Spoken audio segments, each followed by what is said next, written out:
is not really something that would be like tested on specifically. So if you don't want to, you don't really need to take notes on this. If you don't want to, obviously you're welcome to do that. If you're like, I need to write everything down that the teacher says or writes down, like I totally get it. It's perfectly fine.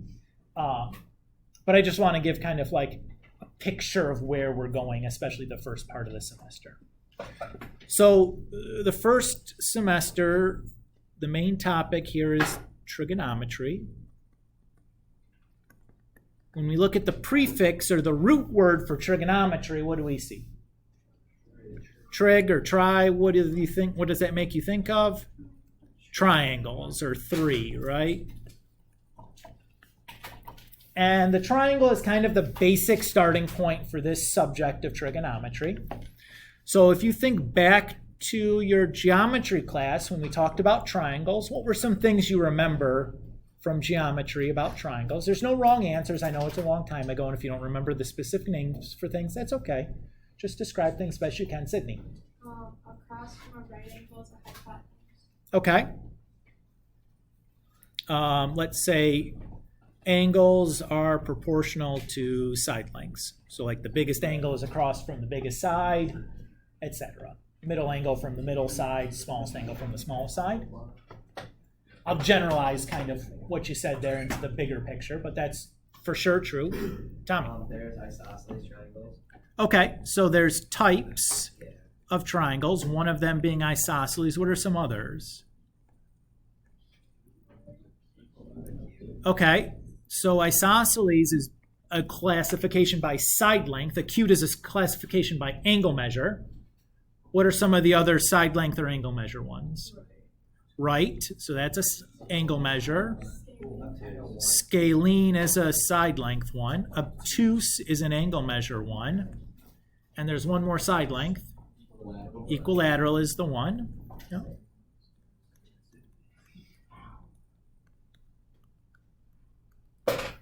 So again, isosceles, you have at least two congruent sides. Scalene, no congruent sides. Equilateral, three congruent sides.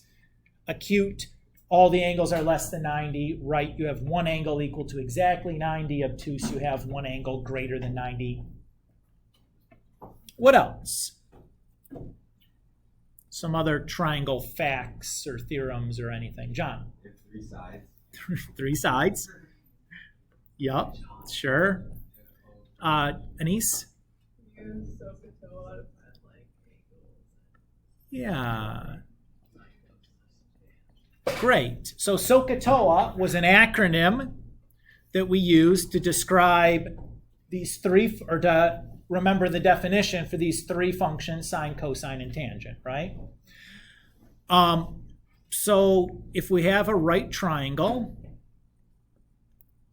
if we look at one of the acute angles in that triangle, and we label the sides, the hypotenuse we'll label as hypotenuse.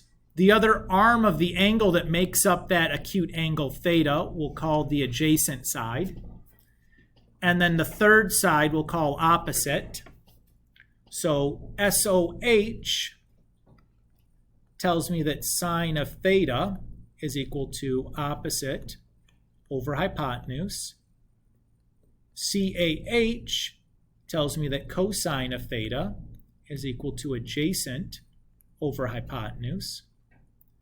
And TOA tells me that tangent of theta is equal to opposite over adjacent. Right? That's an important acronym. That's one of the starting points that we'll be using in this course. This is kind of the basic starting point. What is the underlying geometric principle that allows us to make this definition? Why can we say sine of theta will always equal this specific ratio? Sydney?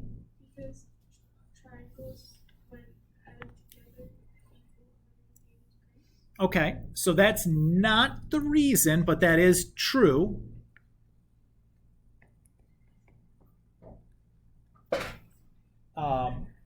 What's your name? No. Dominic. Is it because of the, I don't remember what it's called, but a squared plus b squared equals c squared with the sides. Yeah, it's not that either. That's called the Pythagorean theorem, but that is also something that is true about triangles. It's kind of another, it's related to another acronym, is what I'm hunting for here. What's another acronym that was related to triangles that you would have used? Yes, sir. Law of sines, law of cosines. Okay, that's not what I was looking for either, but that's okay.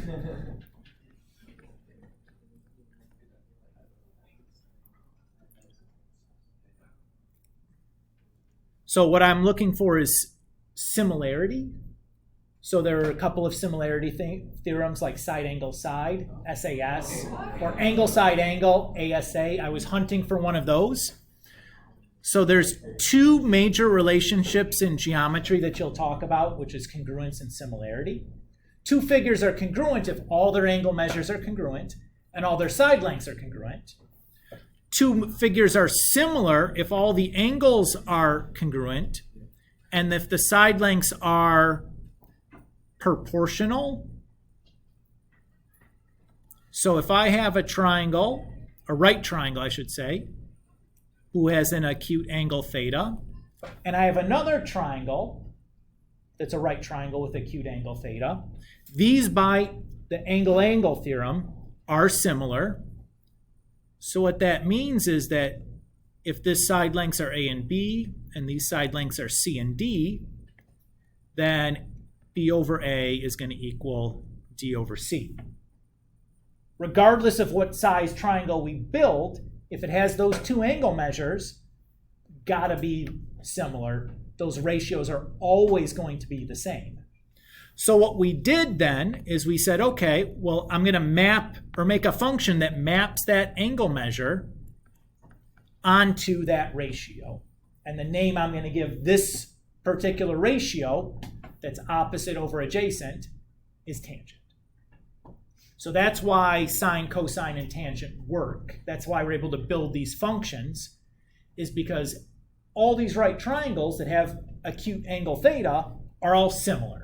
So any ratio any triangle you build, these ratios will be the same if they have that same angle.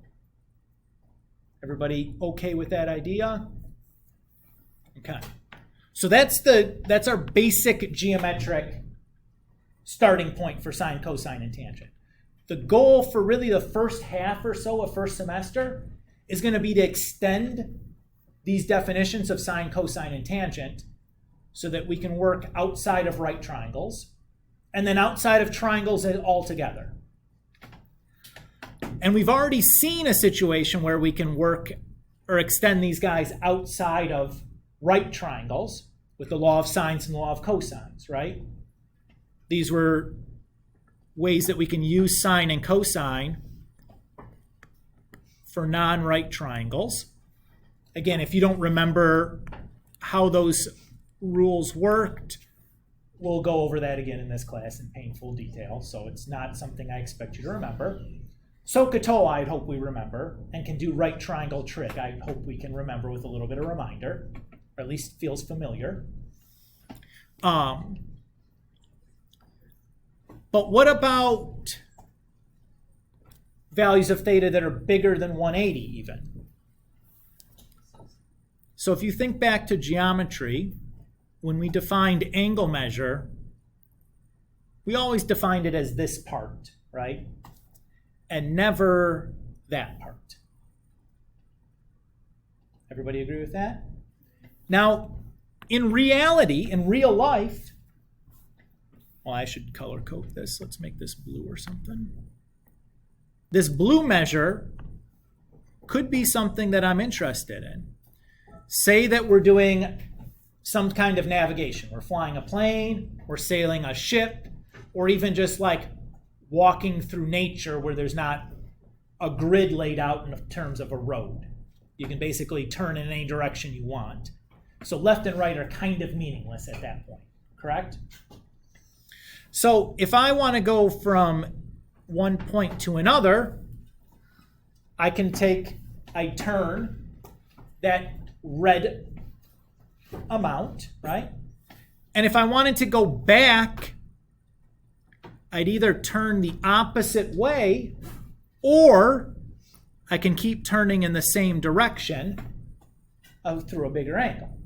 Everybody agree with that? So the question becomes, in terms of communicating with one another, is it going to be easier if we're like consistently having to specify which way we're turning, or just always assume we're turning one direction and allow for angles that are bigger than 180? The answer becomes, well, it's probably easier to just allow for angles bigger than 180, and everybody knows we're always turning one way versus the other. So that's one way we can kind of extend, or one reason why we'd want to be able to extend this outside of, or beyond 180, beyond what would be even possible to have inside of a triangle. But we couldn't go bigger than 360 here, thinking about it this way, right? Would we ever need to go bigger than 360? Well, imagine you have some kind of machine that has a part that's spinning. So like if you think about the drive shaft of a car, so the engine makes some energy and it turns the drive shaft, and that transfers the turning to the wheels and makes your car go. What if you wanted to measure the number of rotations that drive shaft makes in a second? More than one rotation would be equivalent to an angle bigger than 360, right? So there's certainly real world situations where angles bigger than 360 have some meaning, right? And if I have the car in drive, say the drive shaft spins one way, if I put the car in reverse, what's going to happen to the drive shaft? It's going to spin the opposite way, right? So one direction of spinning would probably be considered a positive angle, and the other direction would need to be considered a negative angle. So we're probably going to want this to be able to extend this in such a way that really that angle that we do sine, cosine, or tangent on can be any real number. Positive, negative, as big as you want, as small as you want. But realistically, I want to be able to do this for anything. And that's going to be, building that out is going to be mostly what we'll work on the first half of first semester, is kind of taking this basic right triangle definition for sine, cosine, and tangent, and slowly building this out. So, okay, can we do this for angles that are bigger than 180 now? Or bigger than 90 degrees now? Yes. Can we do it for bigger than 180? Yes. Can we do it for any size at all, then big, positive or negative? Yes. And once we get to that point, we've kind of completed our system. The second half of first semester and the beginning of second semester, we're going to look at other situations that are basically still that same system. So we'll look at things like vectors or polar equations or parametric equations, which basically turn into this same trig system we developed in the first half of first semester. So hopefully, if we do a good job at the beginning, those sections get easier because it's kind of the same thing. You just have to look at it the right way. And the last half of second semester is some review and extension of topics from Algebra 2. So we'll look at logs again, for example, and also like rational functions we'll look at again, and do some, extend those out a little bit, but not, it's 80% probably review at that point. And that's basically the course in a nutshell.